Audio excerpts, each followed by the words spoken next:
Yo,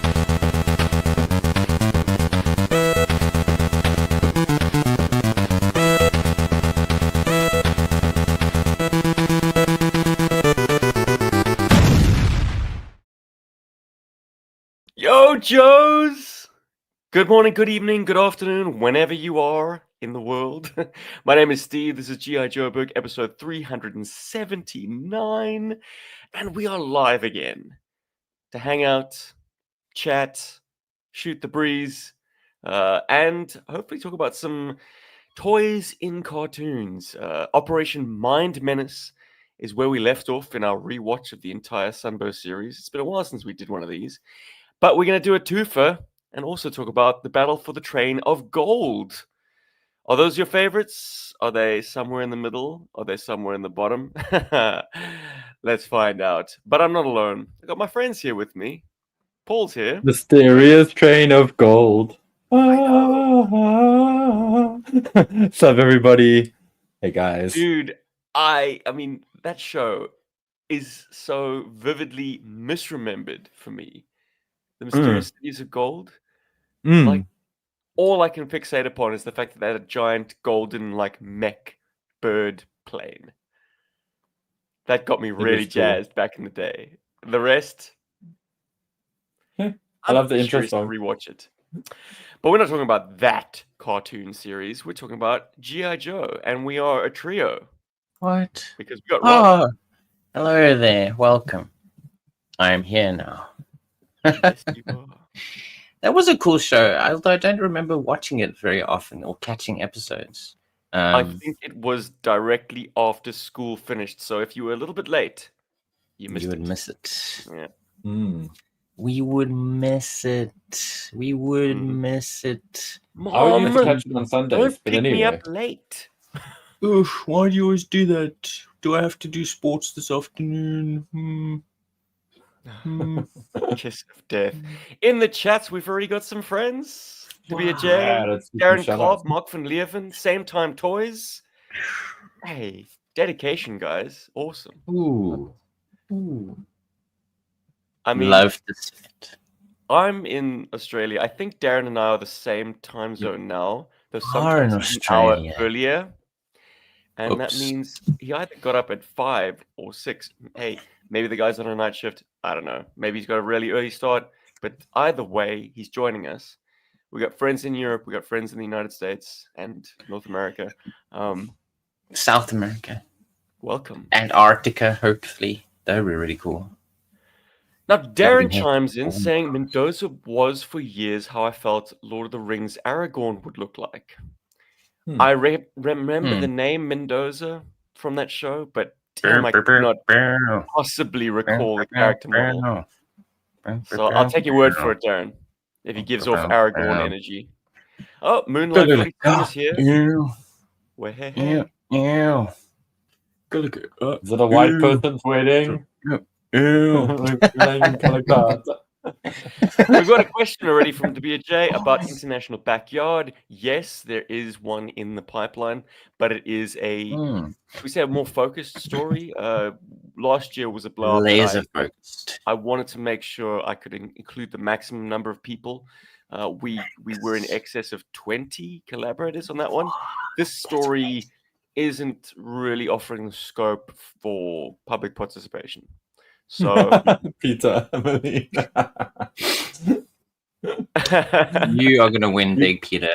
Do the thing, Mr. Moline. You're a million. I'm sure it's live on a Friday afternoon. I need to buy a lotto ticket. Hey, Pete. Well, you're welcome, buddy. I'm glad we make you feel that lucky. Awesome. But yeah, we're here. Let's talk about some toys. Anyone got any new shit? Let's get the ball rolling with like what's getting you jazzed about toys and stuff. I know that Rob, you just come out of a big sort of comic convention period. Yes, well, I mean, today or when was that? No, Free Comic Day was well, it's meant to be the first Saturday in May, but we had to push it back because of Comic Con Cape Town. So we actually had it the weekend after Comic Con Cape Town, which was the second Saturday in May. 10th. So no, we've done with our events for a while now.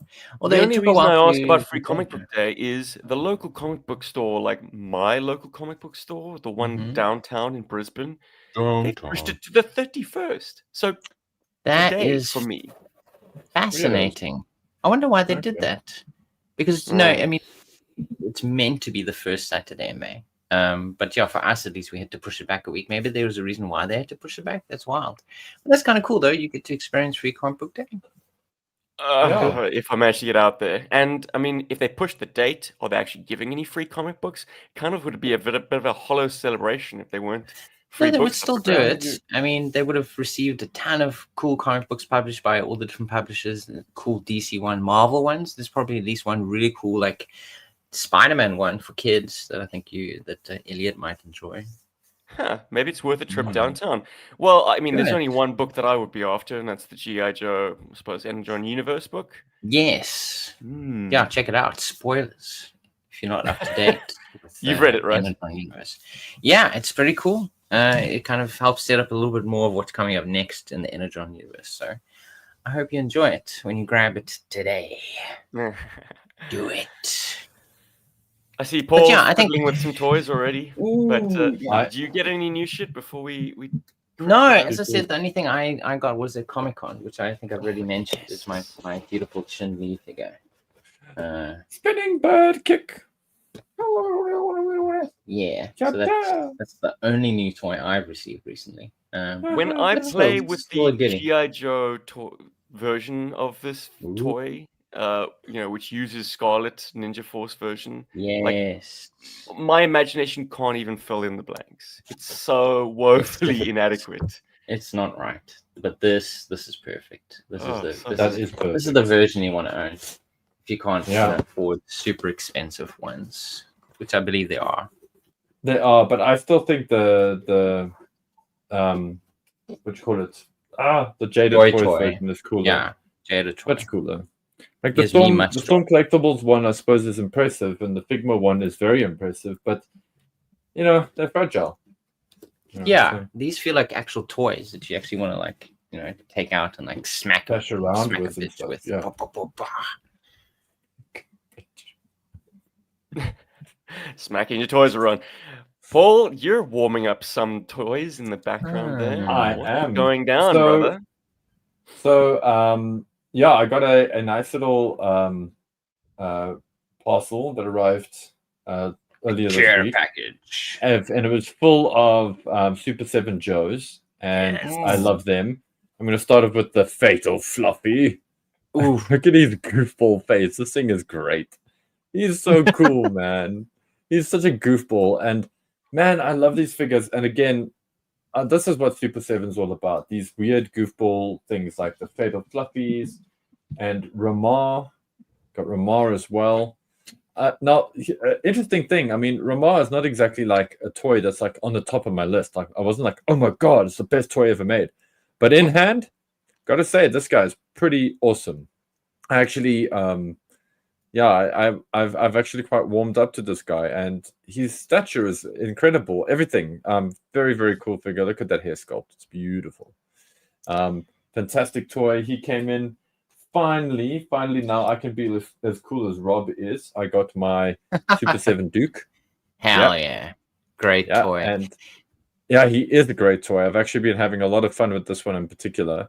We've been going on adventures together. And also nice to note that there's a cool running change that they've done, not with the Dukes, but just in the line in general. The Cover Girl gun is painted with like a matte paint, and this has got a bit more of like a satiny semi-gloss kind of paint, and it just does something to the details. It makes the actual weapon look sharper. It elevates it. It's a much better quality toy or accessory than Cover Girls is. So that was cool to see. And How so? Just the satin paint job kind of elevates it to be more quality? Yeah, it's the same yeah, stuff, right? But the paint is like the paint just kind of goes into the cracks and the creases and stuff better. It's like a thinner paint. The sheen is nicer. It feels nicer to the touch as well. Like it's a smoother touch. The Cover Girl gun is it's got a bit of a weird tactile thing going for it. So nice improvements. It's cool to see that Super7 is listening to people, because I think some people may have complained about that. Anyway, got the Duke finally, and he's great. And old Wild Bull, who's going to make a feature in today's episode. Wow, he's Bill. he is fantastic.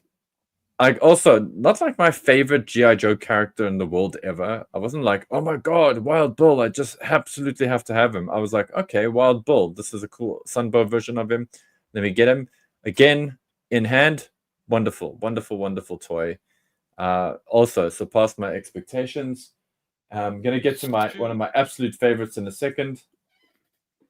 Serpentor. I don't need to say too much about Serpentor and how cool he is, but he is actually that cool. His cape, not so cool. His cape is pretty shit. It's pretty cock. Oof. I want to actually do my own one. I want to go and get some material. I'm going to ask Celia if we can go to like the fabric store and just find a much better fabric and actually cut out my own one. Because this cape is, I think it's a bit chintzy. It's a bit shit. But anyway, there's that. Stunning face sculpt, by the way. And of course, Snake Eyes. This is the more animated series one. We'll also see him in today's episode of the podcast with his very big knife, because that is not a sword. He's wonderful. You know, I know we like sick of Snake Eyes and all that, but he is a Snake Eyes worth owning. He's very, to my eye, very anime accurate. I like the coloring of him. Even though I typically don't go for a blue Snake Eyes, I do appreciate what they've done here. And my absolute favorite out of all of them, Cold Slither, you'll be hearing our tune. I love this toy. It is infinitely better than the images of him and the renders. I mean, look at the hair. The hair already is much better than what was shown on the renders. The This eyes. is the Cold Slither Zartan. Yes. With the yellow pants, the red hair. It's batshit. Stunning. But okay, if it's hit its target market, that's awesome. I mean, guys, this is... Yeah. Sorry, Steve. I mean, just saying, like, this is the reason I wanted Super7. This is what I wanted from Super7. Like, when I was talking about, like, great stuff from the cartoon, you know, Cold Slither Zartan and the Cold Slither side of things was very, very high on my list. I think many listeners know that. And he's wonderful. Also, sculpted eyelids and things. So, also showing an improvement in the sculpting from Super7. Wonderful figure, guys. If you can get your hands on him, get him. It's such a cool piece. I like that they do take the risks on like new characters and like new interpretations. But they do kind of like deliver up some classics. You know, like we do have like a classic Snake Eyes, a classic Duke. But they are kind of still trying to like expand what the 3 3/4 inch, you know, O-ring range can be. Also, like that they've, long may it go on. Yeah, man, I hope so too, because there have been, unfortunately, there have been some layoffs at Super7, and so I don't know what the future of this toy line is looking like. I'm hoping things work out. You know, I want to agree with Bobby and just say, hey, you know, let's just be chilled. Let's see how things play out. Let's not overreact or anything. And I'm going to go with that kind of mantra when it comes to the toy market right now, because these are great. Well, you know, maybe a more streamlined team, you know, is something that they felt they needed. But obviously, it's still sad that people had to lose their jobs. Yeah, very much so. And from what I understand from Brian Flynn's email, it wasn't like, you know, it wasn't just like anybody. They lost like really good people. But let's not like hop on that, because that is a bit of a downer. No, of course not. And I really do hope that those talented people find more work and carry on doing the cool stuff that they do. And guys, if you're sitting on the fence about Super7 figures, and you want to, don't pull the trigger. Fence. What's that, Rob? Fall off that fence. Hurt yourself real bad. Fall off that fence. Hurt yourself. I think these things have that same appeal that 90s GI Joes have. You know how like collectors used to avoid 90s GI Joes, and then all of a sudden they've kind of turned onto them. Yeah, I think Super7 is going to have that same appeal. There's those of us that are going to adopt these pretty early on and love them, and then guys later on are going to chase the hell out of these because they are great and they're fantastic cartoon representations of their toy selves. Yes, anyway, it was a really good toy week for me. And this is months of like accumulating stuff at Big Bad Toy Store. and then finally like getting enough budget to like ship it here. So I'm very happy. Well, yeah, I mean, I'm glad you received your stuff, and I hope you didn't have to pay much to get them into the country. Oh no, that was fine. My colleague at work, well, she has very expensive taste, so she recently got herself a Hot Toys, or actually she ordered it ages ago. I think the value of the Hot Toys is about 5,000 rand. I don't know what that is in dollars, maybe $250. The tax or whatever, the duty she had to pay on it today when she was going to receive it, 2,000 rand. So half the thing's value, practically. Half the thing's value In was paid tax. in duties / taxes or whatever. She And was the just shipping, like do you blown know away. how much it costs to post? I think maybe 500 rand to 1,000 rand, something like that. Yeah, that's about right. About $70. So she'll end up paying like 8,000 rand for this Hot Toys. Yeah. Oh my god. There's a reason for that. I'll tell think, you. Yeah, eight is more. That is definitely. Yeah, that is definitely more. And if you're curious what it was the Spider-Punk from the second Spider-Verse movie. Oof, but I can't blame her either. It's such a cool design. Absolutely gorgeous design. Yeah, she's been chasing this thing for ages. I'm so glad I convinced her to buy it. I'm very good at spending her money for her. I'll tell you also. Here's a bit of a dark horse request for Super7. Moonlight 47 says, if anything, I hope they at least put out Ninja Force Snake Eyes fully articulated. Cool design, but the toy, as nostalgic as it was for me, just doesn't cut it. Wow, so true. Yes. Any like O-ring Joe that should have had an O-ring but wound up with a T-crotch because of a feature. Like I would put Ninja Force Scarlet in that camp. Personally, I'd like the Scarlet more than the Snake Eyes. We have enough Snake Eyes, we don't have enough like alternate versions for Scarlets. But you're dead on, Moonlight. That is a cool outfit. Yeah. Very. Maybe they could do like a Ninja Force pack, like updated pack of Ninja Force. Like they take all the figures that had terrible articulation, just make them articulated versions. Ask 10 Joes or Joe fans what they want as their number one from Super7 Reaction Plus O-ring line. You'll get 10 different answers, I'm sure. Like this is astounding.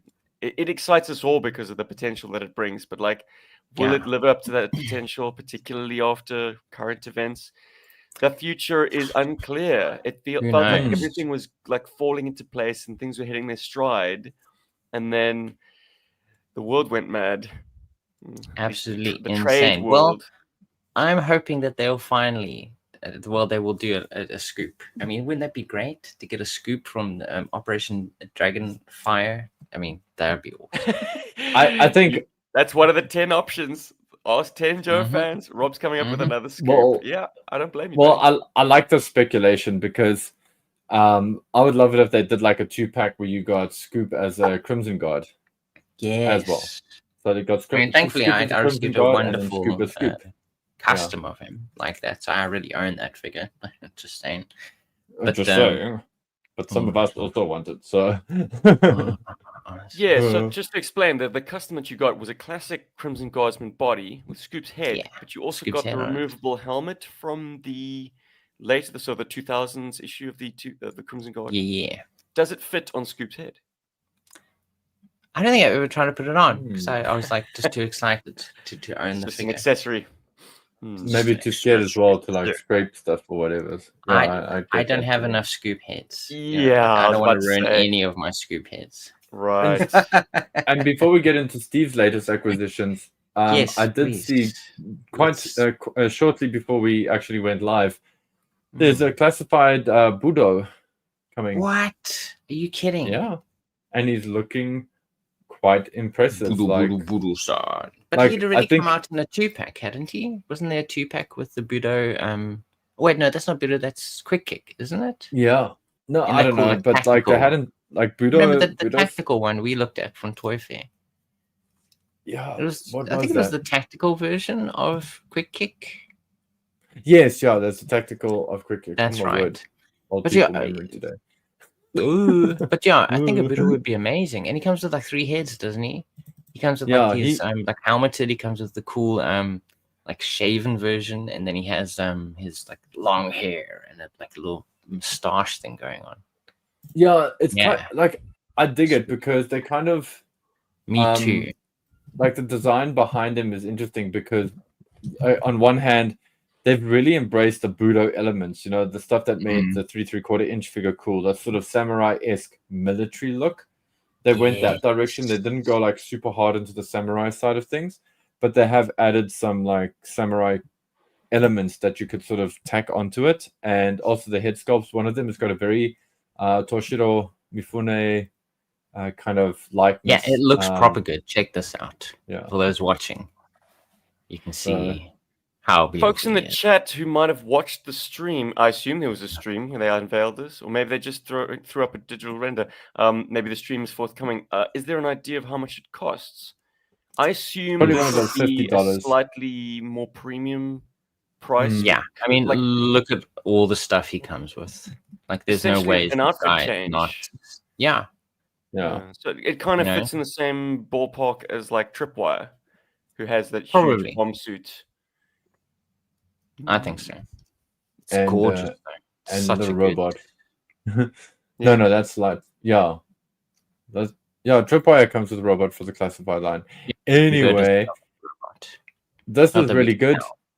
tell. Nice try, Hasbro. I see you trying really hard to get me back into classified. Hasbro. Nice try. I You're think for the benefit of every GI Joe fan in the world, I need to just keep resisting the temptation so that they just try harder. You know, because the world revolves around me or something. Well, of course. And it seems to benefit everybody. Anyway, Yeah, Steve, what Moonlight did you is get? What bang- is No, let's just cap off on Budo. Moonlight is bang on. It's basically doing what the Retaliation version did, and that's give you this very ornate figure. But fortunately, the secondary is fully removable, as we see. So it's also kind of a broken down, more classic Budo. Which is great. It's more like look. tactical, but at the same time, he can't be like full on, like I am a samurai Budo man. He comes with Kabuto not one gun, man. but two. Machine pistol and an assault rifle. So, like, you can definitely take him in that direction if you so choose. Hell yeah. If you don't feel comfortable, like, having a samurai on the battlefield slashing and gouging with his swords. That's what I want. Classified, baby. That's what I want. Trying to have it both ways. I don't have any new Joes to talk about, guys. So I'm the cheat in this episode. You don't have, but we were building it up so much. We were like, before we Nah. get to Steve, let's talk about Budo. Let's talk about him.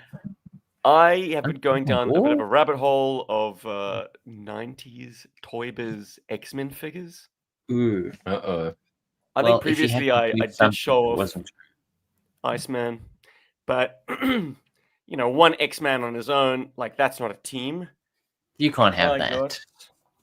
Now, Rob, you'll be familiar with this toy. At least Kane. the sculpt. Wow. Much It's Electra. better paint job. X-Men Classics Psylock from 1996 Gorgeous. comes with the psychic knife, which Makes more sense when she unfortunately after- is.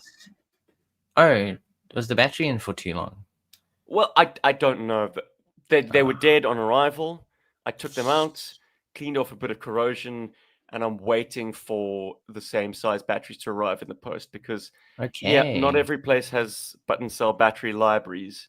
Certainly not like general retail, because she takes an AG3.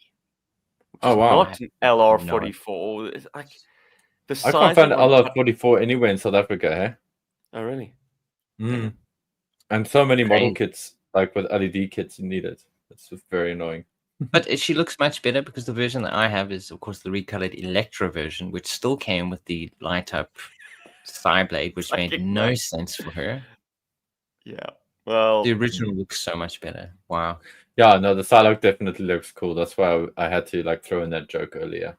I Dude, realized that's one of my favorite X-Men. Yep. She X-Men. is actually. I knew that. X-Ladies. I mean, how cool is the X-Men? Like, she might be the coolest if you think about it. Like a psychic ninja with split personality. You know, the body and the mind. Brilliant. And it also reminded me that, like, damn it, Scott Summers has got game, boy, because she was throwing himself at him in the comic books. I mean, not only did Everyone he have wants it. Dean, but Psylocke and White Queen, It's like something about He- Psylocke, Cyclops makes him irresistible to Psy women. Yeah. I wonder why. Well, maybe it's because of the psychic link he had with Jean. It's like other Psy chicks are like, I I want want that him inside too. my head too. Mm-mm-mm. Hey! Also got Apocalypse, the sort of the second version that Ooh. came out. So Best the first version. one, yeah, Paul, you said you had the first version. Version Yeah. like fiddly, wasn't he? It was like, I'm Apocalypse. Well, it just doesn't have that 90s stature. He has a more, yeah, He's got those stilts.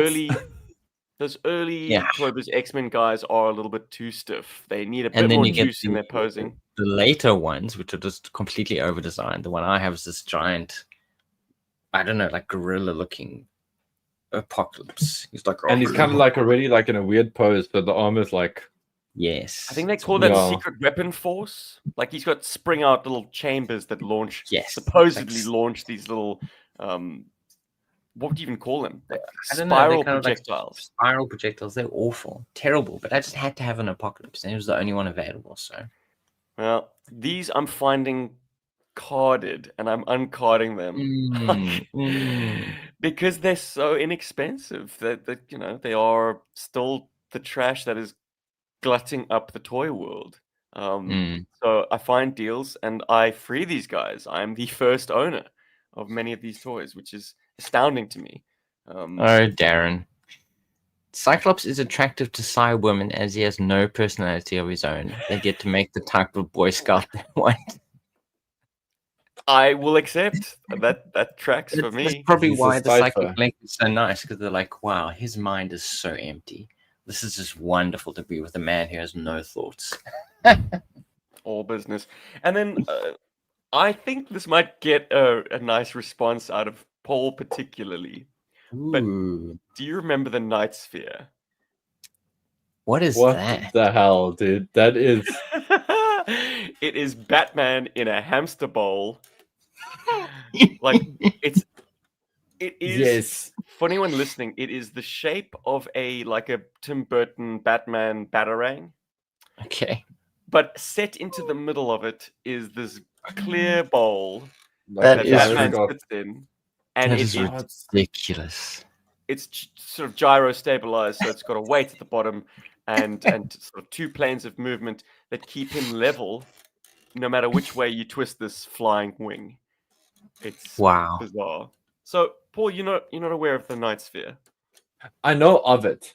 I've just never seen one. Like it's Well, insane. feast your eyes, buddy.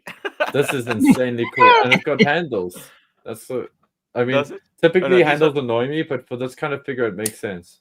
These are landing Oh, gear. no, that's landing gear. Oh, they're landing landing gear. skids. The toy is there's not much to it. It is rather disappointingly sculpted as just like one piece of black plastic that pieces sort of clip into.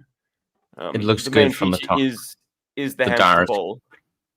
But And the listing incorrectly cited this as a submarine, but I can see that's a very easy mistake to make. But also, like, if the ball moves quite freely, it's really hasn't aged badly at all. It's really cool. Thought, the gimbal's still swivel. I thought that the figure was like sort of just a half a figure that's just set into there like permanently. But no, when I learned after watching a review that it could come out, I was like, that's great value. Yeah, but that's the thing. I think the only vehicle that did that was the one motorbike that they had. Yeah. Otherwise, they're all Motorbikes, they tend to mold them to the motorbikes because of with the ripcord. Ugh. yeah, because just the unique to me articulation that- is so bad.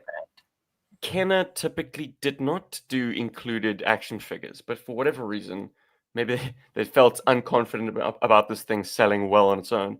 They gave you a unique Batman in the animated. Yeah, there's a few. The other one that comes to mind is Secret Identity's Batmobile, which comes with a Bruce Wayne figure. With and then you switch you put Batman into. It's got a compartment inside, and you put Bruce Wayne in, and then you put Batman on the other side, and you can switch it, and it transforms. It's a car that transforms. Yeah, into but then it Batmobile. should have come with a Batman as well. Like, yeah, well, it your technically play pattern does. is not complete without two figures. It technically does because that Bruce Wayne has actually got armor that makes him look like Batman. Oh, that's as well. right. So it's he did kind of come like with it. so it was like a filler. Yeah, it's quite interesting. Anyone familiar with the Meg? Because to be a J says a remolded gyro bowl. Yeah, the Jason Statham movie. It's with the With the giant shark. shark. That's Yeah, what but Moonlight shark. was referring to. Right. Jason Statham Yeah. is a marine biologist, and he's having Very a bad day. Well, Fighting I Meg. think of the Jurassic World sort of like Oh, that's right. Yeah, they those did have hamster those. ball things. That Is it detachable from the wing? Could you like actually have him gyroscope? Nah. kind of why would you? Because like you want to be holding something in order to make the sphere Yeah, that makes rotate. sense. But it would be cool to be able to like roll him across the floor. I and love just the concept of that for a game. You're It's playing daft. a game. It's trying to do what I guess the B-wing Kenner classic B-wing does. You know, keeping the cockpit always Yeah. level. But now it's just moving in two planes instead of just one. Whatever. I couldn't pass it up, but at the same time, I almost wish I did because I don't need more junk cluttering up my life. And this, I don't know, it's not the most celebrated Batman toy, that's for sure. Oh wow, this I is a like deep that cut. gimmick. It's similar to the space fighters from the beginning of the Lost in Space film. I had completely forgotten about the Lost in Space movie. The one with the guy from Friends. What's his name? Joey, Yeah. how are you doing? Yep. Something William Hurt Matt Yes. LeBlanc. and I think was it's- the chick from was it from Party of Five playing the kid? Yes, it was. Girl. Yeah, Yes. and also George Gary Oldman was the bad guy.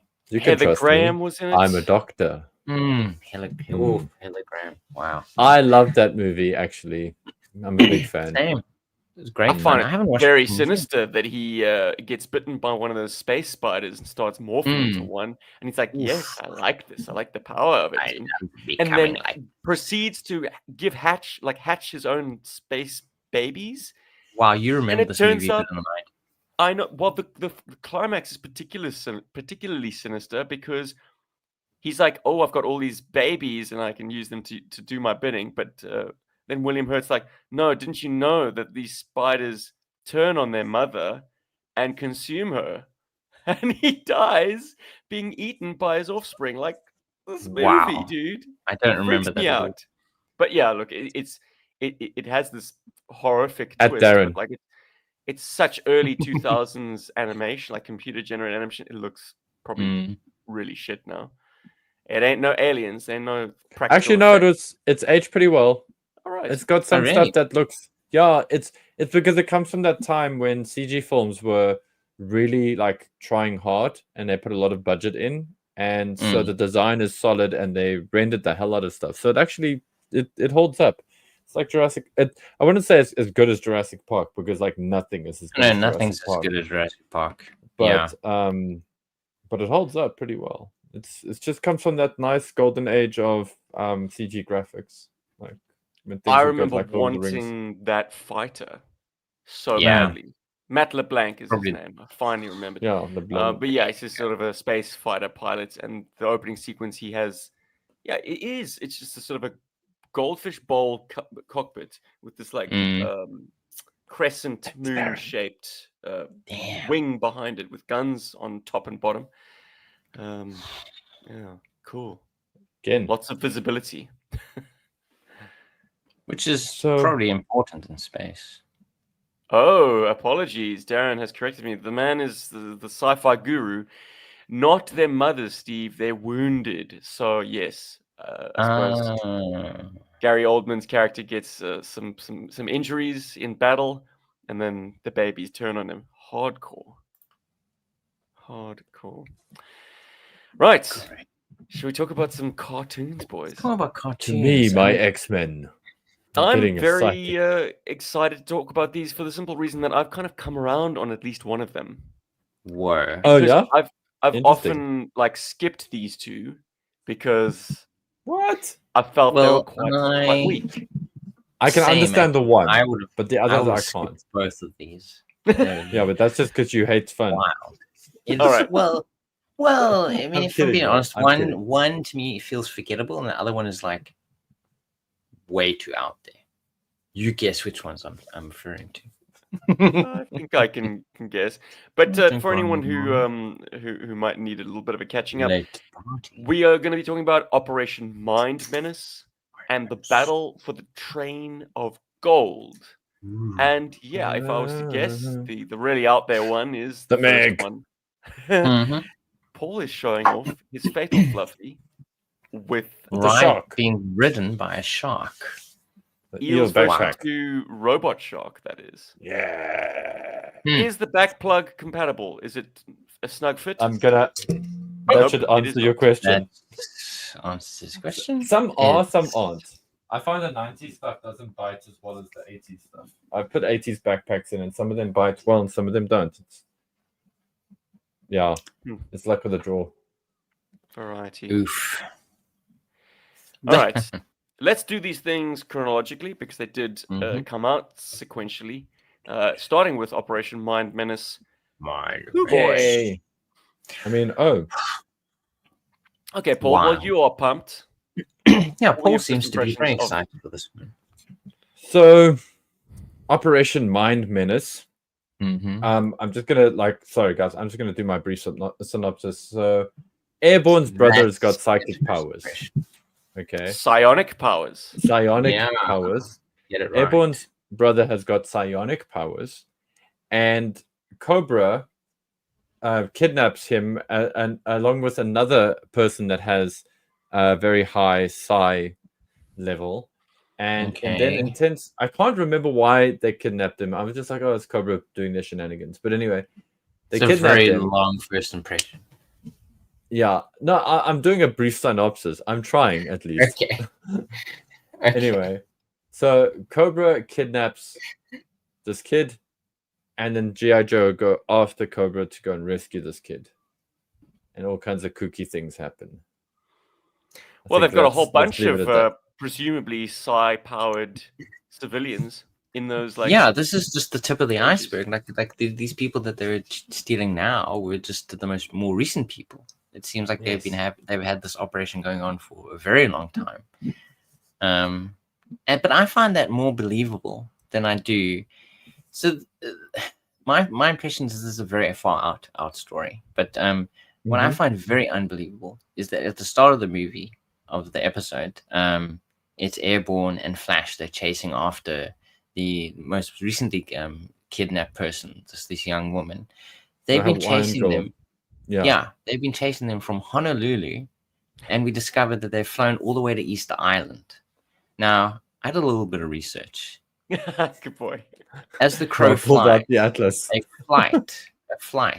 an airplane flight would take 4 to 5 hours between Hawaii and Easter Island, which means that poor woman was strapped to the outside of that Fang 2. Is it Fang 2? Fang 1.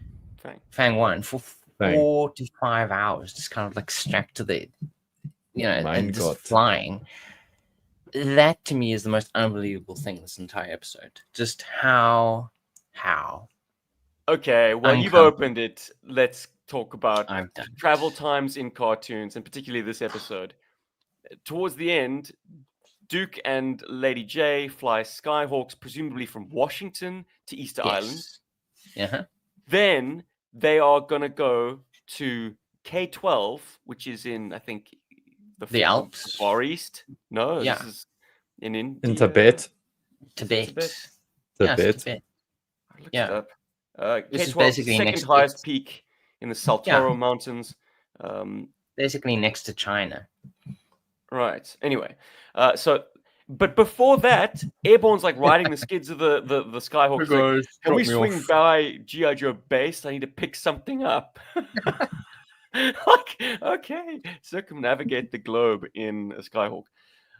Anyway, I guess the upshot of all of this is never look at geographical spaces. Never do that. Never question it in cartoons. Everyone is it. And this will come up even more vividly in the Battle for Train of Gold, which, like, hang on, what? They did what? And then still managed to catch up to the train?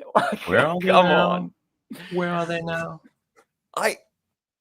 I came around on this episode big time because interesting. It is an interesting episode. There's a lot to to be intrigued by. But True. you've got to get over a few stumbling blocks before you do that. And the first is Well, it's a listening cartoon. to the voice of Optimus Prime. Okay. Yes, he played one of the Airborne. Airborne. The And also one of the featured character. Vipers sounded like him too later in the episode. Right. Right at the end when Cobra Commander's like, we gotta run away now. And the one guy's like, and he's like, prepare to leave. To And the all guy's are like, one. we will leave now, Cobra Commander, or something to that effect. Well, whoever was in the booth at the time gets the gig. I mean, anytime Chris Latta comes up in a more like civilian or non-Joel Cobra role, I'm like, damn it, man. He's There he is back. again. The commander's back. I think he voiced, and I didn't look up the credits, but I think he voices the shadowy, like, government dude, this slimy guy who's like recruiting civilians because of their psi powers to do Yes. these jobs. I mean, like Duke shakes his hand at one point, and I'm like, dude, you've made Yeah. a deal with the devil, man. Lady J is also very much against civilians joining G.I. Joe. But Duke's all for it, apparently. Mm. He's not putting up any. Well, I guess he's Like, the that's company all right. man. This is pretty fascinating. He's got his orders, and like it's apparently something that happened. I mean, the Soviets were training Oh yeah. psi operatives, so I believe as a result of that, there was a commensurate like American program to find Mhm. people that had abilities. Yes. So Yes. I It's the don't whole know if thing. is it? Yeah, it was a whole Unreal. thing. They spent a lot of money in training and finding people with telepathic and telekinetic abilities. Yeah. And so- did they? Yeah, allegedly Wow. they did, and allegedly Russia did too. In fact, and the most valued skill was remote viewing, being able to see things out of body, Yeah. and Spy on the- things. Yeah. and both the American, I mean, the Americans have been more open about the results of the research than the Russians have been, but the American candidate, she was apparently pretty accurate in finding certain items in parts of the world that she could never have seen or been. That's So wild. it is pretty insane. They invested quite a lot of money. It's also So worth the most noting that accurate. there's Yeah. the most accurate, yeah. No. We're also worth noting. Yeah, so also worth noting is that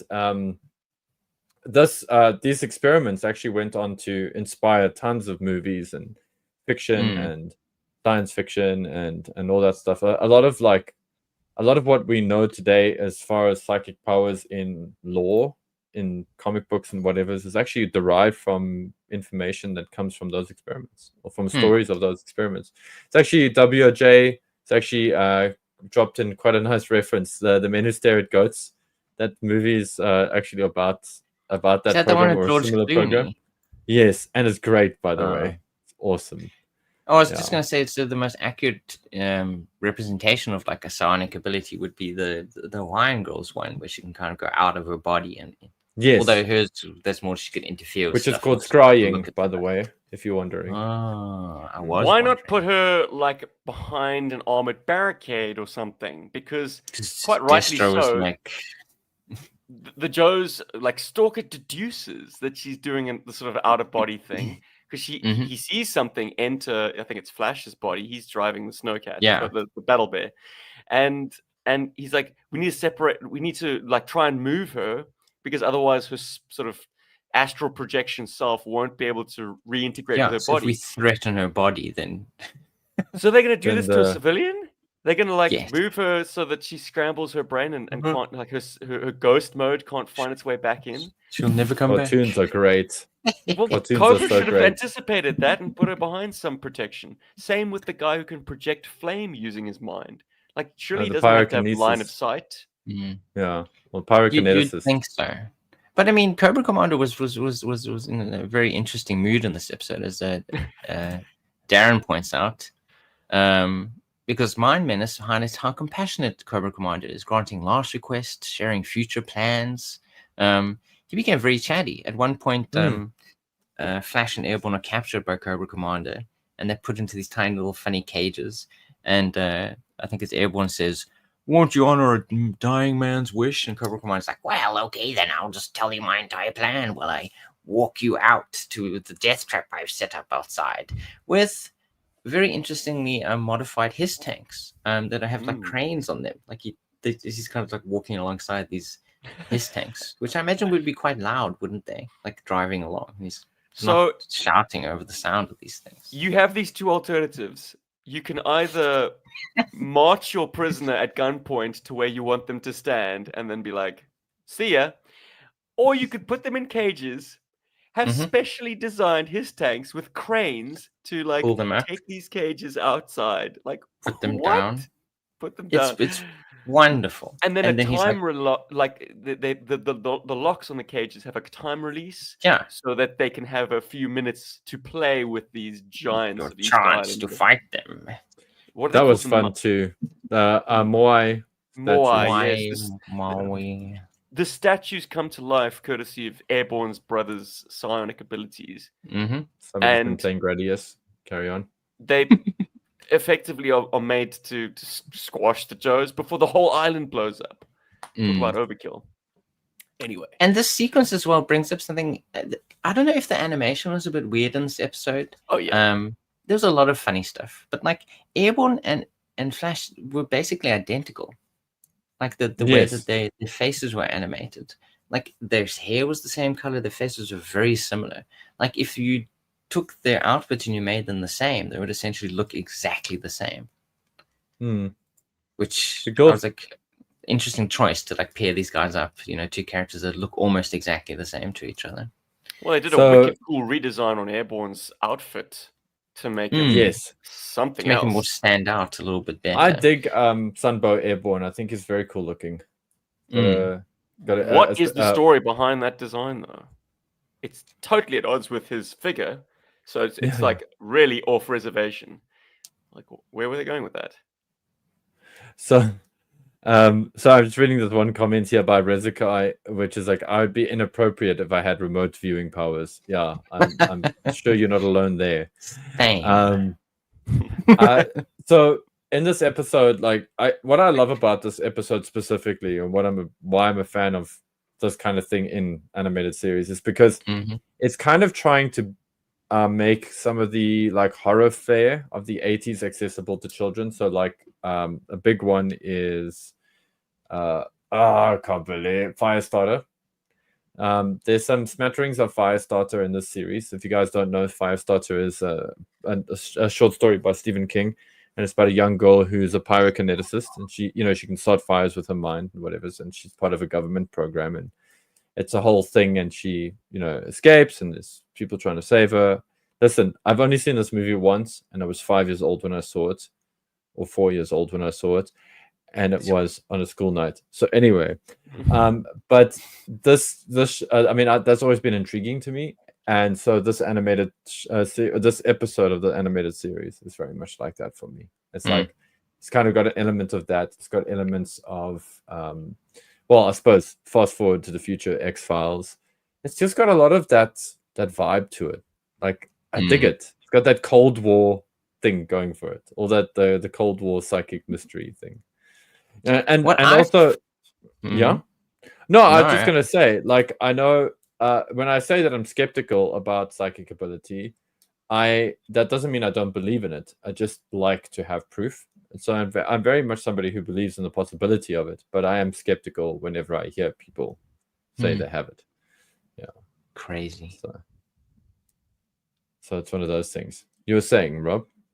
Oh no, I had to segue that we went past the word that you used. Sorry, I can't say. Oh.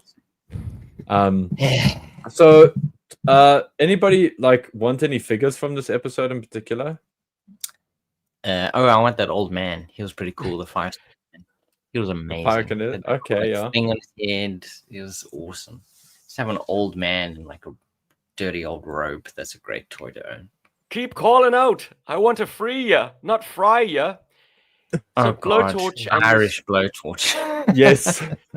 This covered in snow. They have a face-off in the snow, and of course, like fire and ice, man. Like this dude starts a fire, but then takes some the ice stuff behind out. him. Yeah, like he gets caught in an avalanche. I don't know, an ice fall, and gets he takes himself out, and then Blowtorch to free him doesn't start digging. No. Torches the Turns his snow. flamethrower on this guy. He's like just blowtorching away the ice. I'll get you out of there. but- Don't worry, old man. With surgical skill. Jesus. If they had more running time and George Lucas was directing it, you would have Blowtorch doing the Darth Vader thing where he's like looking to one side, doing when Palpatine's busy like zapping Luke, and then like Vader has that. You'd have that with Blowtorch, like. Do I? Don't I have one job. I guess I gotta save you now, don't I? By burning your life. At I least you won't freeze to death. what I would want from this episode are all the like the cool things that the psi powers do. Because not only do you have those giant statues that come to life, which look so menacing, and in terms of giant statues, I would put those above the water robots, above the Cobra, like the steel serpent from the kaiju from the miniseries. Steel Serpent is high on my list still, but yeah, okay, I hear you. So Weather Dominator, yes, and above that reanimated statue in Machu Picchu. What is it? The Aztec temple. Anyway, whatever. Like I love those Easter Island.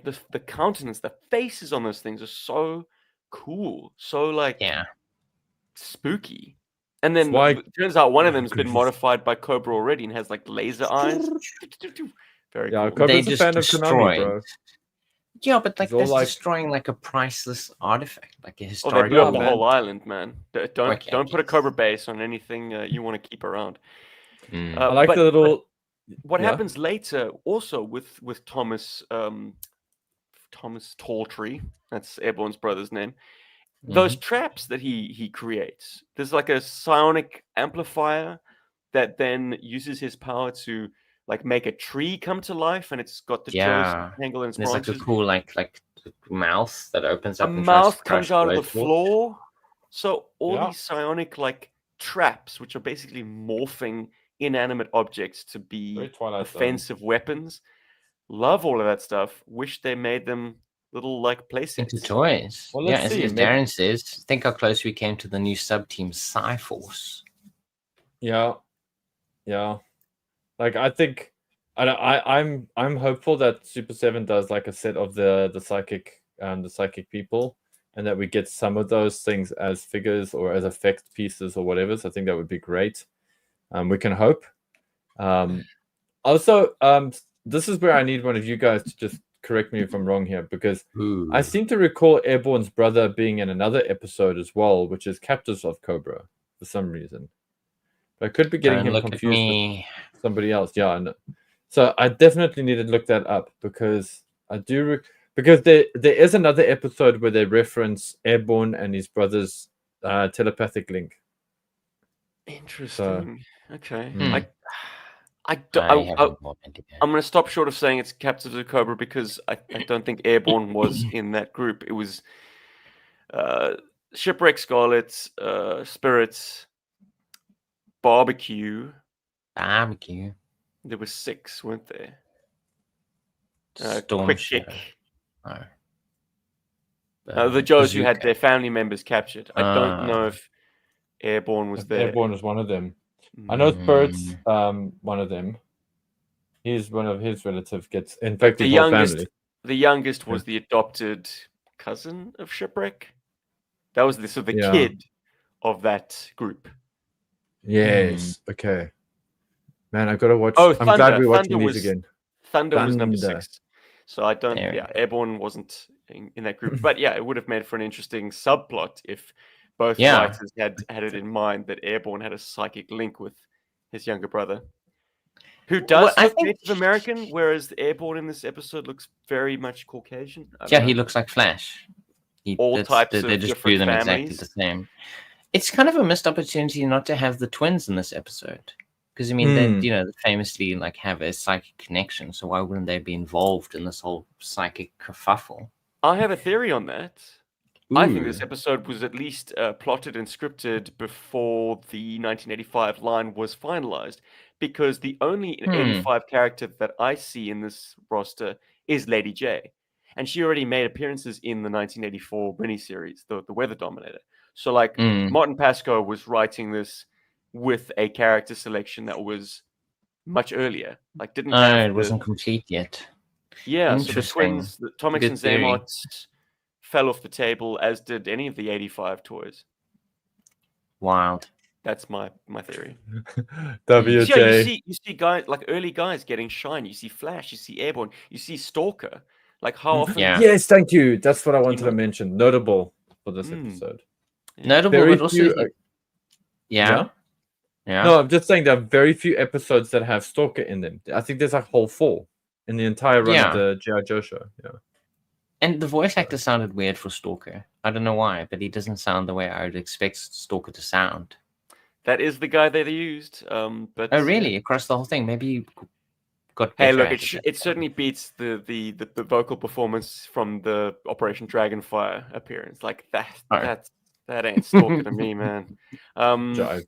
But if you want to hang a lantern on voice acting, what the hell happened to Storm Shadow in this episode? Oh yes, I almost forgot. It was this one. Yeah, he. Wow. Keone Young just wasn't available. Capture him for me. I get that boy for me. It's like what now? I think they just put a blue shirt in Storm Shadow's clothing. Yeah, actually, that's kind of what it feels like. It's very weird. It doesn't sound like a Bring that boy to me. It just rings differently. Yeah. Instead of just get that kid. And then like one of the doctor dudes 1 foot kicks a table at Storm Shadow. Yes, this is such a great little like sequence. Like, yeah, he kicks the table, he chops it, and then Storm Shadow jumps up, and he kind of cuts off the half of the light thing. The light thing starts to fall, almost kills the scientist, and like Lady J comes along and like throws a spear. It goes down and then like bumps it away from them. Like, look, this is a cool little sequence. It's great, but like it Very kicks off with a guy basically like kicking a table across the room. What's the table made out of? Cardboard? Like they should have been investigating that guy for special powers. You know, dude. Well, he's like the Hans Lander of like sniffing out psychics. So he's more useful as like the dude in the lab coat, and that's his power. Yeah, man, lots to love from this episode. So that's why, as I said up top, like I've come around on it big time. Wild. I don't know. It was just too out there for me. I don't know. It's too far away from what I think of when I think of G.I. Joe. I'm glad it's still a lot of fun though. It's still a lot of fun. It's just it's so different from other episodes, and it has those funny moments, you know, like Cobra Commander being silly, the modified Hiss tanks. Yeah, there's lots of little moments that make you think. So yeah, I still had fun, even though it's maybe a little too out there for me. I like the Insidious. I'm not saying I hate it. I think it's fun. You guys touched on it earlier, but I love the Insidious government behind the scenes vibe thing. You know, with the agent. Like I love that. Like voice Chris Lauter. This is. I think I wanted to mention that. Like that guy sounds like Chris just was throwing his voice to a number of different characters on this, not just the commander. But that's just kind of sinister. Yeah, I dig that as well. For me, it's for me it's a cool episode. It's like a 4 out of 5 episode for me because it's exactly what I want from the cartoon.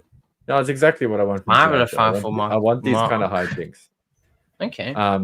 Yeah, Mark says 5 out of 5 there in the chats. Maybe I'll watch it again sometime. I mean, it's very inventive. It's very creative. Maybe I just haven't watched the cartoons for a while. I'm just not in that mindset, I think. It gets better on a rewatch, I think, Rob. And okay. Yeah. Because then for me, then I have the opposite problem with the next episode. To me, it feels more... The next episode is like almost... I don't know, for me, this was very boring and like by the numbers. So like, what do I really want from the cartoon? Like, what do I want from this thing? It's who am I? These two extremes of like a type of story you could tell in a cartoon, at least how I interpreted it. I was just like, what is going on? I imagine you like me, Rob, that on a first pass you want to see your toys in action. Yeah. cool action sequences that involve like stuff that you can actually buy. That's remarkable. That's what the function of the cartoon really is at its heart. It should be the best commercial imaginable. And then all this hokey hijinks, other stuff, become more interesting later, I guess. But let's talk about another episode because I think it's been teed up nicely. I just want to say one more thing on Mind Menace, and that's like, I find it such an arresting moment when they've captured Thomas Talltree. They're getting him out on foot, and then they run through a hangar, and boom, they're at like Washington Airport. Yeah. Washington DC Airport, and there's there's a the Cobra Cobra. snakehead jet just like taxiing off. We didn't Amazing. see this coming. It's Cobra just decides, they'd be just a surprise attack by Cobra. It's like you guys had that. Did you not see that landing? The Joes will never catch up with us. And I love that they establish, and they do use them later on in the episode, the Sky Strikers, but they choose to not use the Sky Strikers to chase after the jet and instead use the Skyhawks. It's like you have those. But it's cool that you do get to see both fly in the episode. Like they do use both jets eventually. Yeah, man. And Emmanuel asks, is there a Batwing that landed on my wall? Yes. Yeah, I've got a Batwing just kind of randomly hanging out there. It's just hanging on your wall. I should probably like put a lighting effect behind it to simulate the moon and do that Tim Burton moment. Oh, that would be beautiful. Inexplicable, but it's a great image. It's Why just would out Batman there. do that? For no one else's benefit, but like Because it looks camera, cool. our viewing. Right. WJ. Yeah. Always with the funnies, loving it. No, it's just coming in here. It's like when we do one of the smarter, more serious episodes like Worlds Without End or the one on how dangerous fiat currency is. It's like G.I. Joe somehow made fiat currency watchable for kids. And so, well, incidentally, the next one we're going to cover does actually sort of dip its toes into that a little bit, actually. Crazy. Paul, what is Battle for the Train of Gold about? Like, what is your first impression synopsis of it? Okay, I'll save my opinion for a little bit after, but basically, G.I. Joe are protecting Fort Knox because they think, or they at least feel, that that Cobra's going to come and steal all the money or steal the plates so they can make their own money. And is it Fort Knox? I keep thinking it's Fort Knox, but it's not. It's the Bureau of Currency or something. Well, like the episode starts with them guarding the Bureau of Currency, and then Cobra steals something unexpected. Oh no, they took A4 paper. Oh no, the formula for A4 paper. Now we don't know what size that is. And so it's European ratio. It's not an American ratio. It's not letter sized. It's I'm so confused. Rob's trolling. They steal a VHS tape. Yes, it's called A4, which is the plans to Fort Knox. You were correct, Paul. And so G.I. Joe realizes they want to attack Fort Knox. Yep. And so G.I. Joe sets up this whole sting operation to try and like bust Cobra. And surprise, they mess up completely.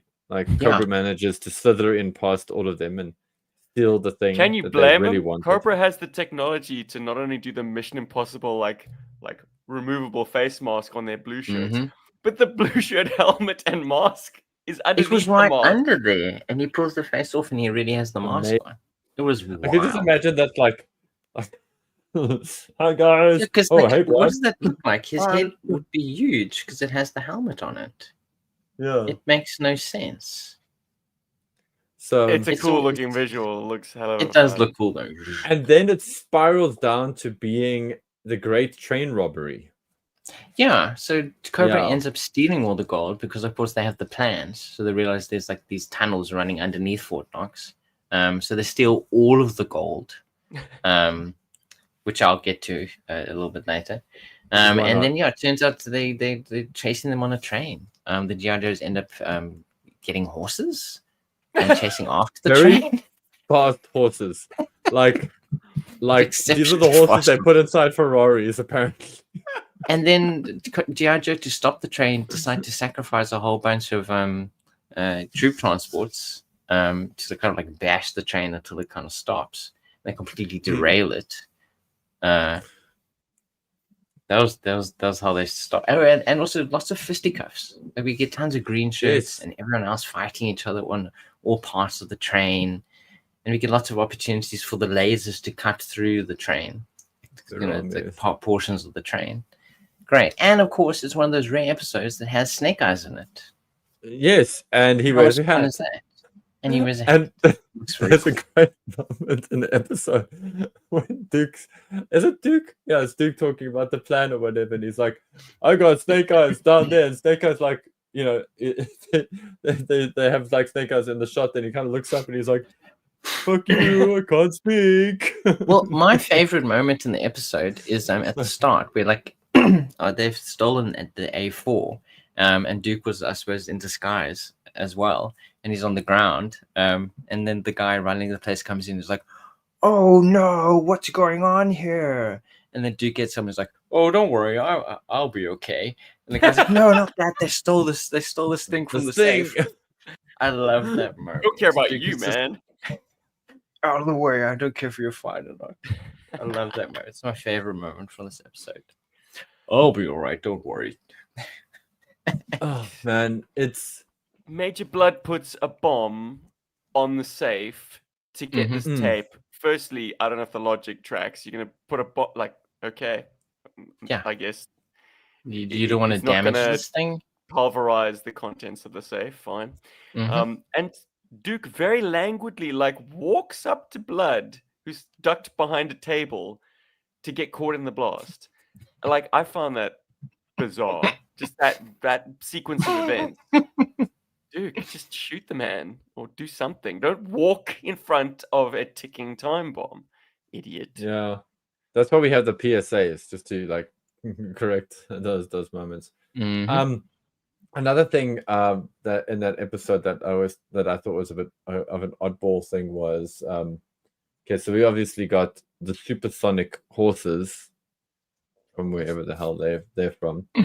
You got a pretty good plot by Cobra, but you have the Dreadnoks, and the Dreadnoks in this episode they kind of shine a bit for me because they're actually quite mean. They're actually quite a lethal bunch of dudes. Yeah, I don't know if you guys picked up on that. Like, if you felt that they were perhaps a little bit... They were fairly effective. I mean, they kind of become buffoons later in the episode. Yeah. But yeah, they were fairly effective. This is one of those rare times where Cobra trusting in them to kind of get the shit done was I suppose a good move on their part. And there's also another great moment there when Cobra's got the tape and he's like, I think it's Destro that goes, hurry up before the quality of the tape degrades. And I'm like, what kind of tape is what the hell? Mission Impossible tape. This message will self-destruct. I don't know. That is an interesting observation. Like, yeah. Why did you say that? Joke's on you, Destro. Yeah. I mean, magnetic tape is still good to this day. Trying to find a working VHS, however. Good luck. Not so easy. In fact, actually, it's ironic that you say that because tape has survived longer than DVD because DVD is starting to degrade at the moment. Oh, really? Yeah. So DVDs are getting mold on them. They get like a type of a mold on them. Yeah. And that's rendering them unwatchable? Like, can you not remove the mold? Like, no, because the mold actually happens. Okay.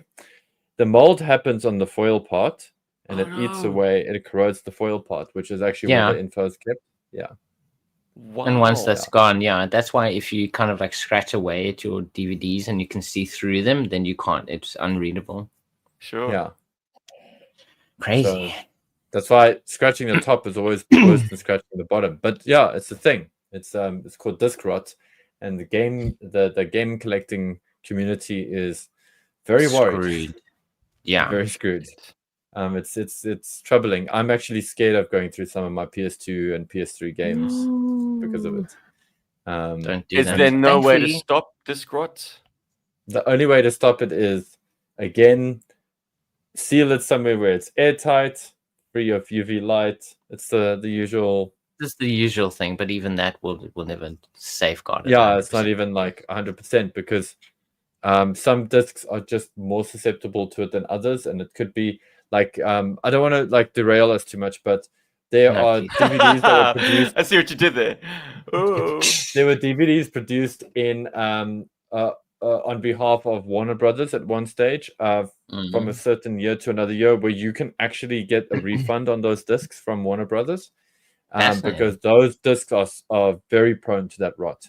Anyway, so fun fact, amazing how VHS analog technology somehow manages to survive the test of time. That is wild. Yeah, so Destro, just relax. The tape will be fine again tomorrow. It's gonna be okay, Destro. It's gonna be okay. Everything's gonna be fine. Yeah, But he just says stuff like that. He really Yeah. does. He just loves uttering things for no reason whatsoever. You know, he kind of just like puts any words out there. He just goes wild. We've got a friend in the studio, so I'm just gonna derail us Monster again. truck. My buddy Elliot. Oh my goodness! What have you got? I got a new monster truck. It's called. Whoa! Soldier What's he called? It's called Soldier Fortune. Oh, that's so cool. Yeah, that's the very cool military one. I like That's that. Kind of very looks like the cool. Warthog from Halo. It does actually, but with Yeah. bigger wheels. Ooh, too Much cool. bigger wheels. Ellie, And if you I'm gonna wrap guys up played, on my clock. You want to stay? Yeah. Okay. He wants to cool, stay. Ellie's gonna join us. That's brilliant. Um, Why not? So Aaron says, things- "Morning, Elliot." That's our buddy. That's our buddy I- Darren.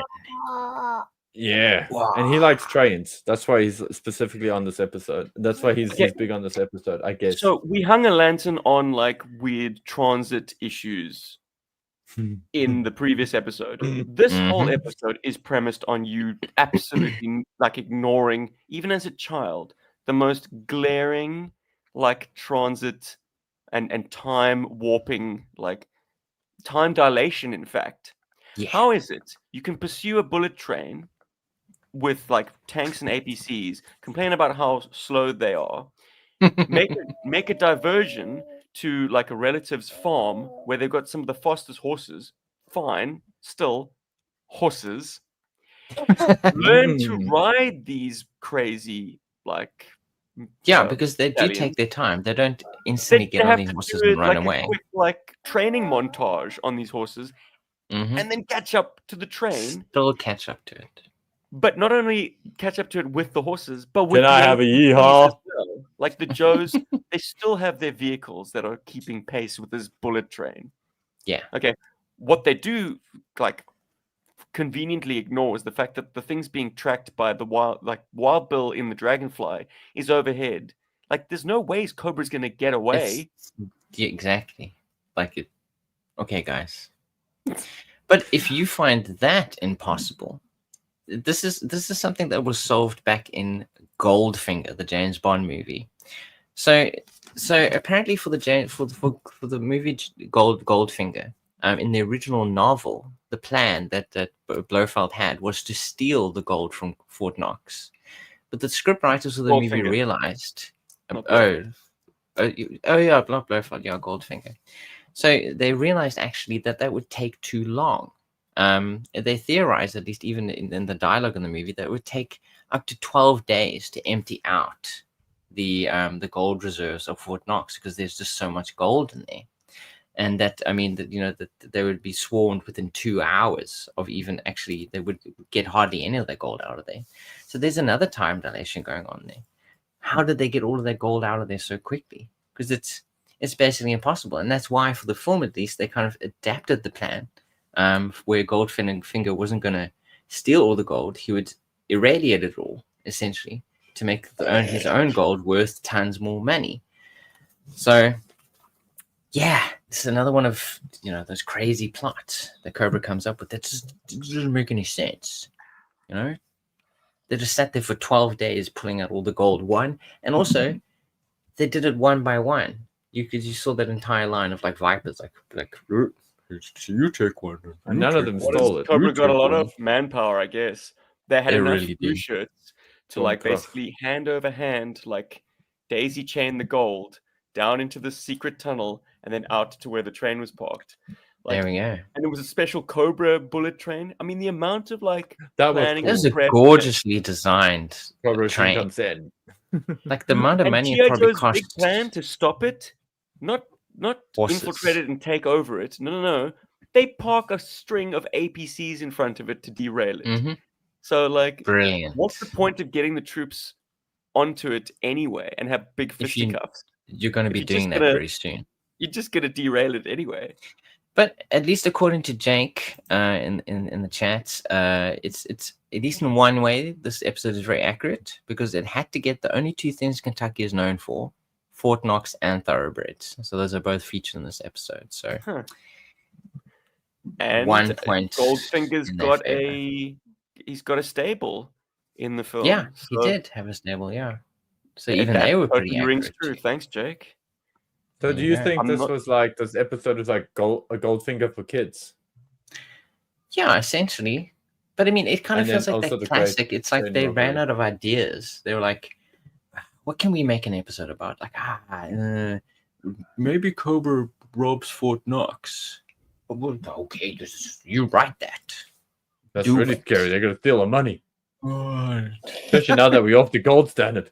Damn They slam a Reaganomics. lot into this. I mean, you've got the train subplot. You've got the assault on Fort Knox. You've also got like a base commander. Was it a colonel or a Yeah. general? It was a general. Yes, yeah. And he's not enjoying G.I. Joe's presence, man. He's a ball buster. Yeah. And the nice little like sequence with him getting obviously replaced by Zartan. Zartan. Yeah, there's a lot of stuff that actually happens in this episode. Mm. But I almost felt it was too straightforward. You know, yes, you had the diversion with the horses, but like, I don't know, it's the other extreme for me. It was too straightforward an episode. You know, it kind of they went from A to B and they kind of just like continued while the previous one was just all over the place. So as I said earlier, I don't know what I want out of the cartoons right now.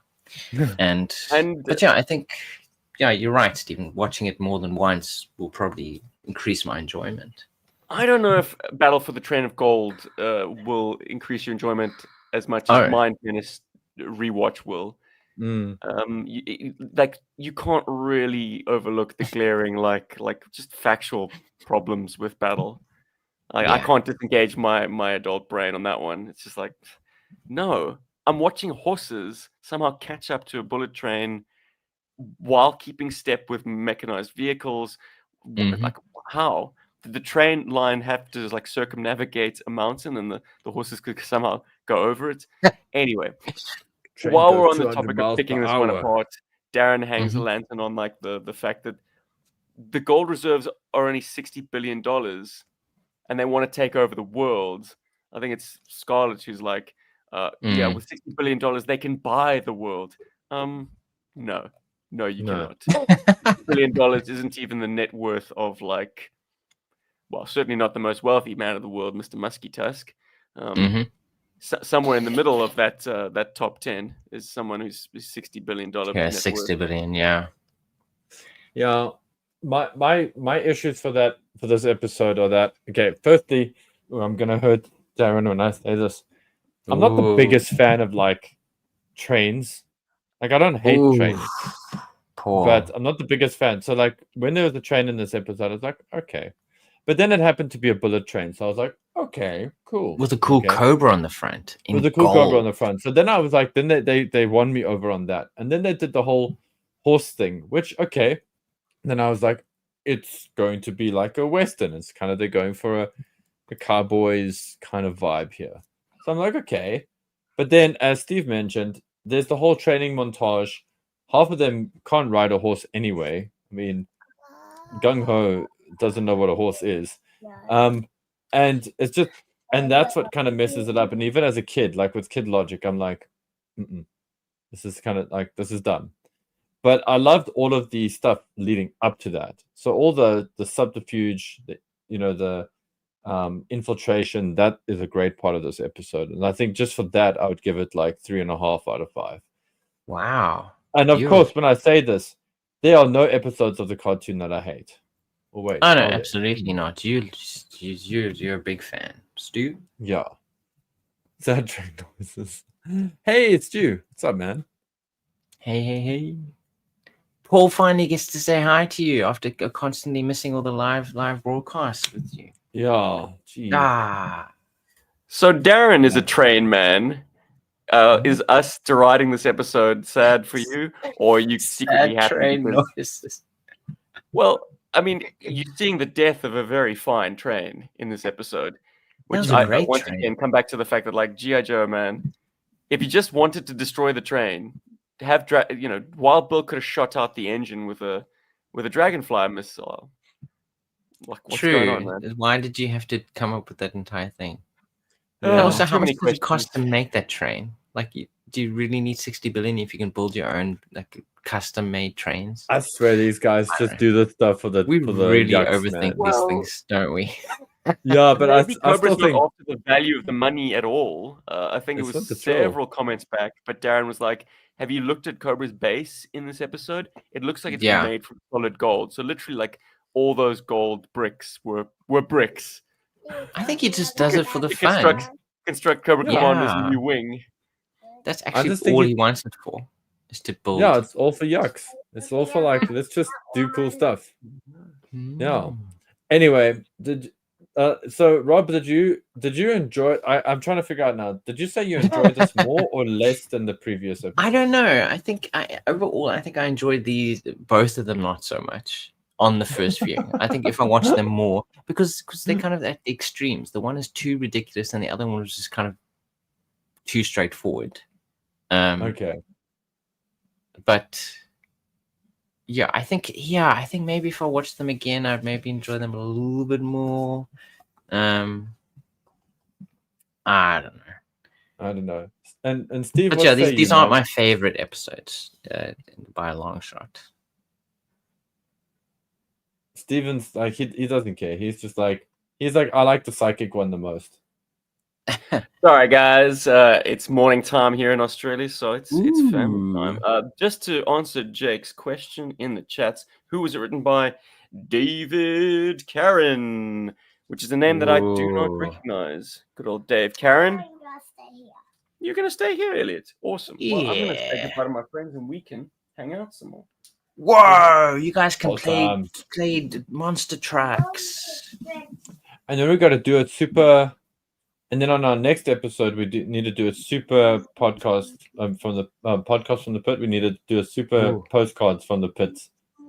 Oh, yeah, YouTube dude. Well, you guys can stay on. Absolutely. I'm gonna bid you adieu, bid the live chat adieu. Thank you very much for joining us. Do us, But, do yeah, us, dude. you guys want to do some post box the pits? Please do hang around. Yeah, Anyone why in the not? chat, if you got some questions for Rob and Paul, fire them off. Oh my goodness. We Whoa. will see you Whoa. next week. Will it be live? Will it be pre-recorded? I don't know. We're in uncharted Who territory knows? now. Who knows? Anything's But- possible in Dun, dun, dun. It's been 2025. great to hang out with people live again. Very, Yeah. very Well, cool. Stephen, I hope you have a fun day with your kids. And thanks for joining us. Thank you, Stephen. Adios. Goodbye, Stephen. Sweet. Okay, Rob. Ooh. Stu's I'm gonna noticed dig- you don't have a beard anymore, Paul. Yes, yeah, I shaved because Why would you do that? I That just was felt his like it, favorite thing man. about you. Oh, He loved your beard. Aww. Why would you do that?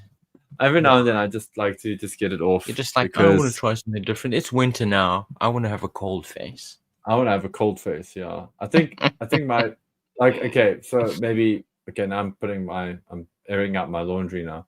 But this week I recently went to the dentist. I had to go to a Oh, specialist. you want it to look good for the dentist? I get it. No, it's Actually not that. hot. It's just that. What's the word I'm looking for? There's a bit of swelling, and it's cool. Like you guys can't see it, but with my beard, it kind of accentuates it a bit, and it was bugging me today because I noticed when I did the vlogs, when I was doing my vlog, I noticed it there, and I was like, "Ooh, it's kind of bugging me a bit." Ooh. Anyway, I'm gonna pick a comment here random. Well, not too randomly. Not randomly. I'm gonna pick an easy one, and you can grab another one if you want. This one is from, and I really am going to have trouble pronouncing this. It's like OU8 1 2 3 4 3. I hope by saying that I haven't triggered a sleeper agent. Love the Annihilator. Looks like Daffy Duck, says this person. So that was a fun one. And I do want to just quickly refer to WJ's comment here.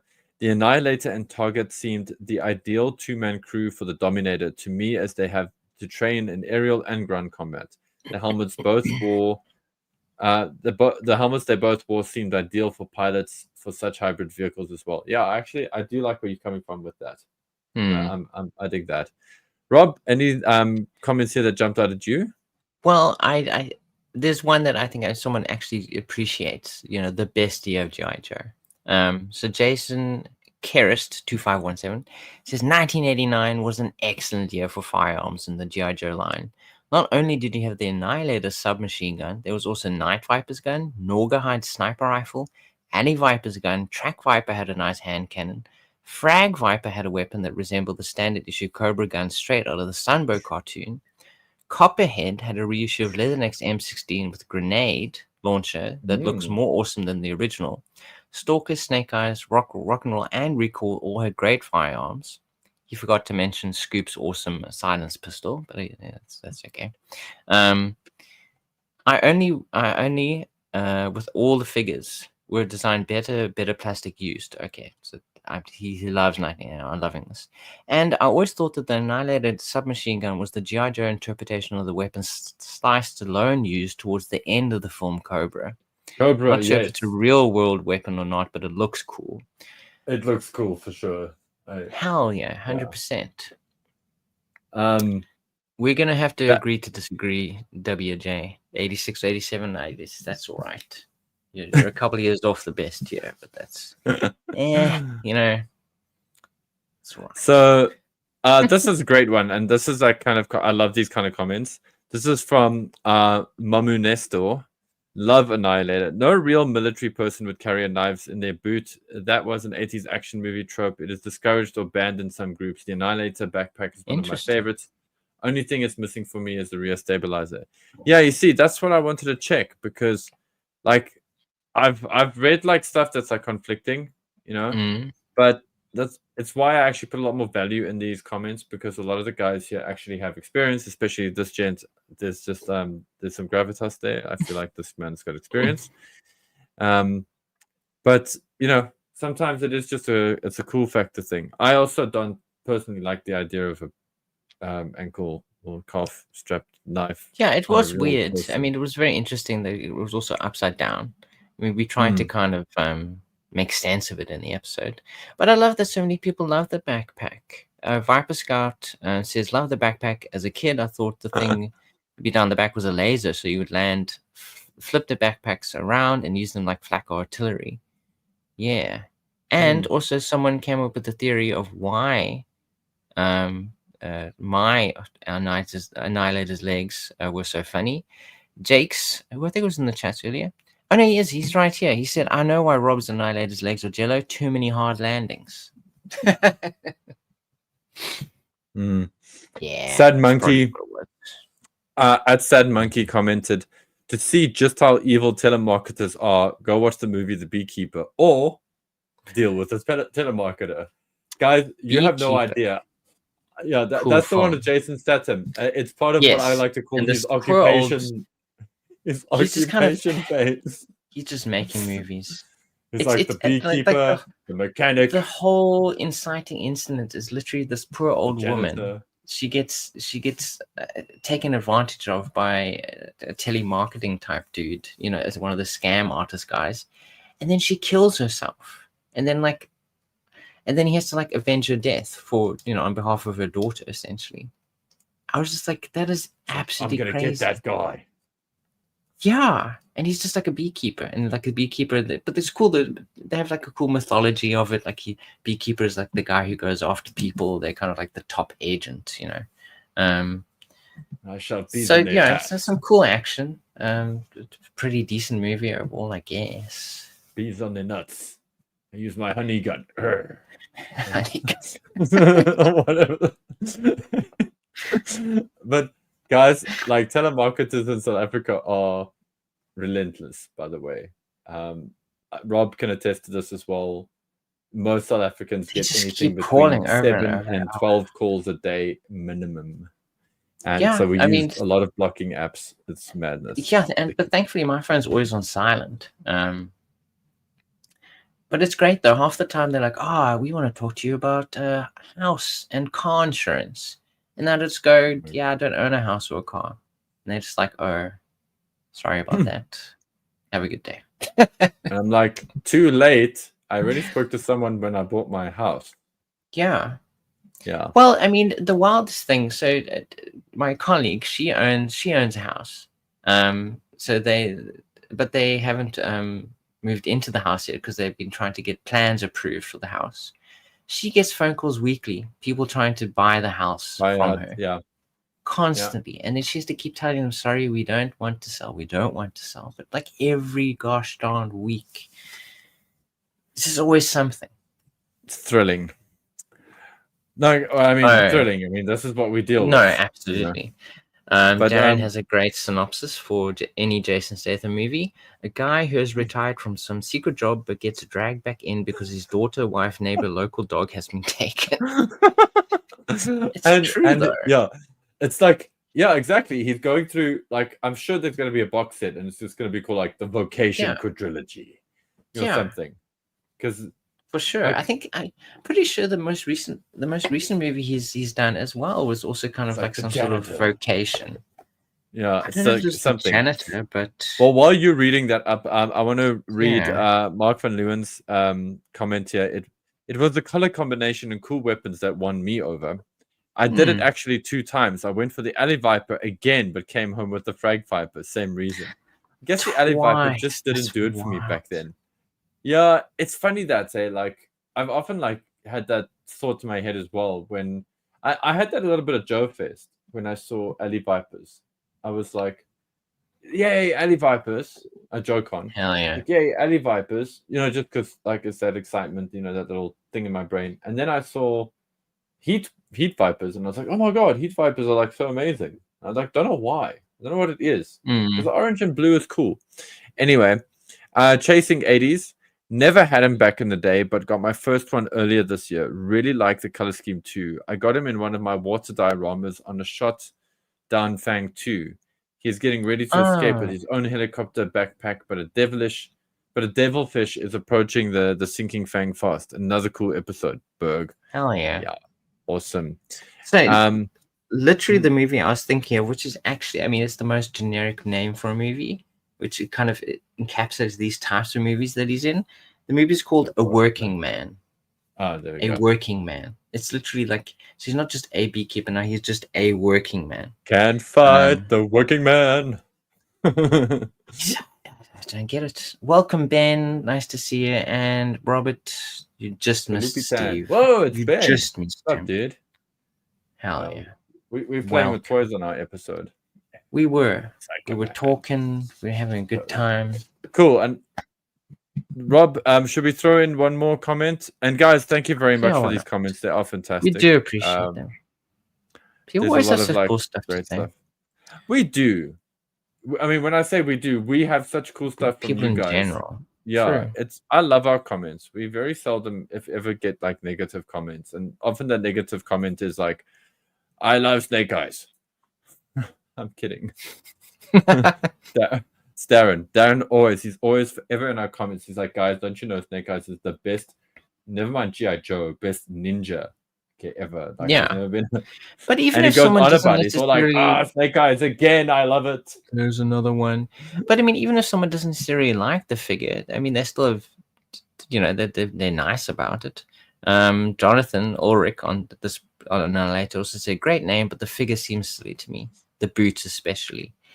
And yeah, we do point that out in the episode. They look very weird. It is a kind of like a jester outfit, especially with the crazy color scheme. Somehow it works. I don't know. And it's interesting that it is very much an orange year, isn't it? Alley Viper, Frag Viper, kind of variations. Orange Scoop as well. Mm-hmm. It's very much kind of like a theme. Well, he's more yellow, let's be fair. But yeah, I know. Mustardy. And Cujo keeping it topical with Vatican God colors for the loss. Cuj. Anyway, guys, we spoke we spoke psychic shenanigans. We did. And train heist hijinks in this episode. Yes. We also got to show off our new toys. So this has been a You did. fantastic You get some episode. really cool toys. I'm very happy you got those. Thank you, man. You got a cool. I love that Chun-Li, man. It's really cool. Yeah, it's brilliant. I can't wait to give you the head so yours can be even cooler. One more movie synopsis from Darren. Coming this summer, Jason Statham thought he was done, but when his family was taken by an evil canvassing company, he will have to return to the call center and make some calls. Can I try? Would you mind? I want to have a crack at that because I love this. Please do. Missed you too, Robert Kalupitan. Coming this summer, Jason Statham thought he was done, but when his family was taken by an evil canvassing company, he will have to return to the call center and make some calls. In theaters, July 2026. Call center. Coming soon. Not rated. Guys, just a public service from announcement to get go yourself a Striker. Cold Slither Zoltan. He's amazing. Do And it. also just a quick thank you to our amazing patrons. Guys, thank you very Hell much. yeah, brother. We are very, very thankful for your donations, your contributions, and your participation in things like our live streams and stuff. It's Paul, really do you awesome own to a see you Ghost guys. Striker? X16? No, sadly not. I think Paul. I love how I'm like, Paul, do you own one? I think Paul's the only one who owns one. No, Steve's got one, and we did a really fun review on it. Actually, it's a really cool toy. So here's our Patreon honor roll, and the second page. Oh, I see our graphic hasn't updated, and yeah. And guys, if you want to, Patreon supports the channel. It helps us get helps us pay for this awesome StreamYard channel. Helps us get our hands on some toys, and which keeps us YouTube relevant. memberships as well. YouTube are membership pretty is cool also too. there. And what does it get you? It gets you early access to the episodes, ad-free episodes, and vlogs. Ad-free. Yeah, vlogs from Steve and myself. We do them on our respective channels, and every now and then we do like weird little interesting, fun, like surprise things. And of course, there's access to our Discord. So yes, which will get you onto things like the international backyard.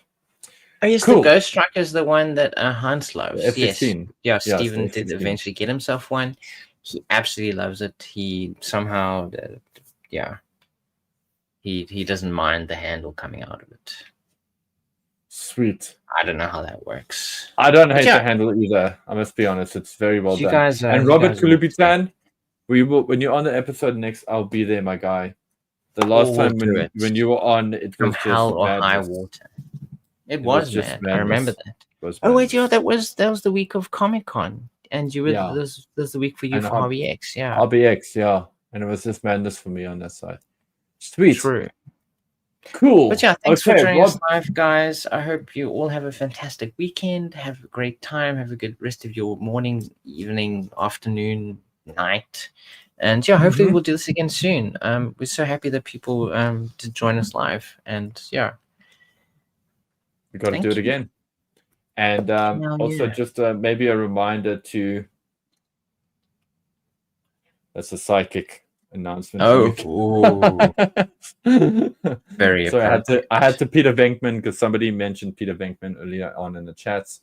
Heck And also just a reminder that the G.I. Joe cartoon is trying to warn us about the government's using the psychic powered telekinetic people. Yeah, and the rewiring our super brains. fast horses. Apparently, they've been breeding horses that can go faster Yeah, than bullet trains. It's super Be fast careful, horse- guys. There we go. Mutant horses out there. There's people with telepathic powers that are working for the government. They're reprogramming our memories. That's why we have the Watch Mandela out. effect. Blah blah blah blah blah. Watch out. I'm just The having fun. blowtorch is Anyway. Irish. Don't forget that too. R. What? Not R. That's not Irish. Blowtorch Sorry, is Ireland. Irish. He sounded Irish to me. He was Is totally he? Irish. Because Yes, he was. Because- Wasn't the accent sounded Irish to me? What did it sound like to Blowtorch- you? blowtorch. He was like, "Oh, I'm going to help you now. Oh no, what's going on here?" He's trying to fight me in the fire. He's blowing up my polar bear, battle bear. But barbecue is from Boston, and barbecue has that like slightly Irish kind of Yeah, and that was barbecue, blowtorch Boston vibe. in Operation Mind Menace. Maybe And it's he had just Irish barbecue and burn blowtorch. Anyway, we're talking a lot of rubbish, Anyway. guys. Have an amazing Very day. good. Stay awesome. Oh, maybe yeah. it's Welsh. Thank you, Darren. Darren knows too much. Darren He knows knows a lot too of much. things. Darren's a train man. He is a train man. Watch out for gotta watch It's out for the true. train man. The next stop will be your last. Train man. Don't get on his bad side. Or you'll go off the rails. Anyway, have a good one, guys. Yo, Joe. Fluffy. Another bird. You're Fluffy. I gotta get the Papa outro video.